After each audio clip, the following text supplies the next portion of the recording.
When all the nation had finished passing over the Jordan, the Lord said to Joshua, "Take 12 men from the people, from each tribe, a man, and command them, saying, take 12 stones from here out of the midst of the Jordan, from the very place where the priest's foot stood firmly, and bring them over with you, and lay them down in the place where you lodge tonight." And Joshua called the 12 men from the people of Israel, whom he had appointed, a man from each tribe.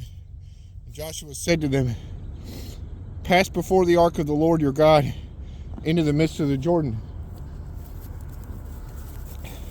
and take up each of you a stone upon his shoulder, according to the number of the tribes of the people of Israel, that they may be a sign among you. When your children ask in time to come, 'What do these stones mean to you?' you shall tell them that the waters of the Jordan were cut off before the ark of the covenant of the Lord.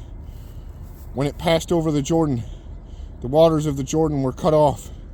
So these stones shall be to the people of Israel a memorial forever." And the people of Israel did just as Joshua commanded, and took up 12 stones out of the midst of the Jordan, according to the number of the tribes of the people of Israel, just as the Lord had told Joshua.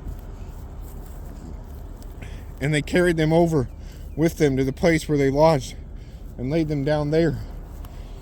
And Joshua set up 12 stones in the midst of the Jordan, in the place where the feet of the priest bearing the ark of the covenant had stood, and they are there to this day. For the priest bearing the ark stood in the midst of the Jordan until everything was finished that the Lord commanded Joshua. Then the people passed over in haste. When all the people had finished passing over, the ark of the Lord and the priest passed over before the people. The sons of Reuben and the sons of Gad and the half tribe of Manasseh passed over, armed before the people of Israel, as Moses had told them. About 40,000 ready for war passed over before the Lord for battle to the plains of Jericho. On that day, the Lord exalted Joshua in the sight of all Israel, and they stood in awe of him, just as they had stood in awe of Moses all the days of his life.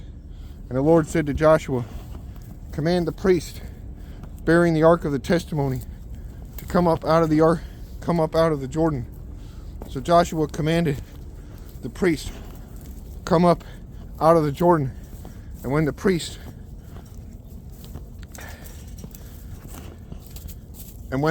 bearing the ark of the covenant of the Lord came up from the midst of the Jordan, and the soles of the priest's feet were wet,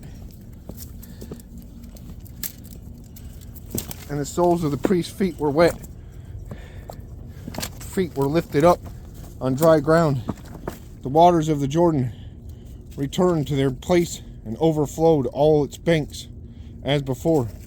The people came up out of the Jordan on the 10th day of the first month, and they encamped at Gilgal on the east border of Jericho.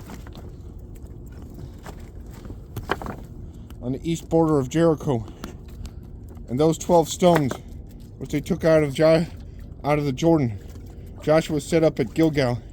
And he said to the people of Israel, when your children ask their fathers in times to come, 'What do these stones mean?'